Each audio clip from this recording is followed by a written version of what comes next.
What is pi? Where does pi come from? Where does pi appear in every single formula? C equal pi d. C circumference, d diameter. Therefore, C over d equal pi equal constant. So it doesn't matter how small or big the circle is, the ratio between its circumference and its diameter always equals pi, which is constant. This constant ratio is not obvious. Pi is not invented. It was discovered 1,000 of years ago during the ancient civilization.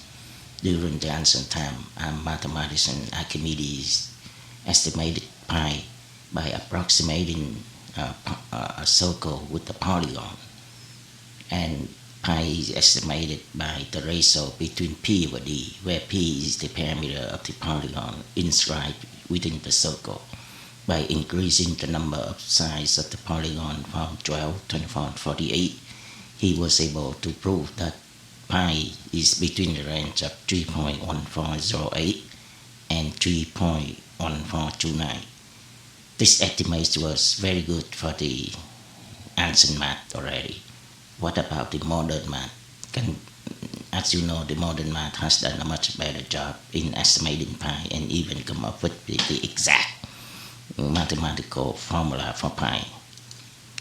Let's first prove the ratio of C over D equal constant. After we prove the ratio of C over D equal constant, we can assign that constant to pi. Let's prove that first by the geometry.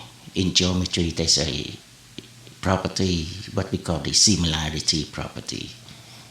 This is the basic geometry concept in middle school, that if two figures are said to be similar if they share the same shape but not necessarily the same size, the corresponding sides are proportional and scaled by the same factor.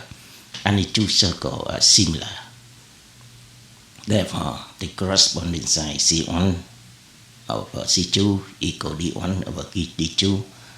Therefore, we rearrange it. Then we have C1 over D1 equal C2 over D2 equal constant. Yes, we already proved C over D equal constant by geometry concept. Let's see, we're going to prove C over D equal constant using calculus. Given a circle with radius R and circumference C, we inscribe that circle by a regular n-gon with sign L, and let the perimeter of the n-gon to be Pn, then Pn equal NL. As n approaching infinity, then Pn approaching C. We apply the same setup for two circles with radius R1 and R2. The side of the regular n-gon 1 is L1 and the side of the regular n-gon 2 is L2. Then we have compare the two angles. Then we have L1 over L2 equal R1 equal R2. And therefore P1n is the perimeter of the regular n-gon 1, then P1n equal NL1, and similarly P2n equal NL2. And therefore P1n over P2n equal NL1 over NL2. And from this formula we have R1 equal R2. N equal, therefore equal D1 equal D2.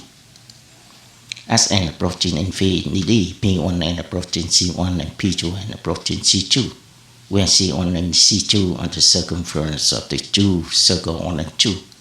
And thus, and therefore we have P1n over P2n approaching C1n equals P1n over P2n approaching C1 over C2. Compare this property to this property. Then we have C1 over C2 equal D1 over D2, or C1 over D1 equals C2 over D2, and thus C over D constant.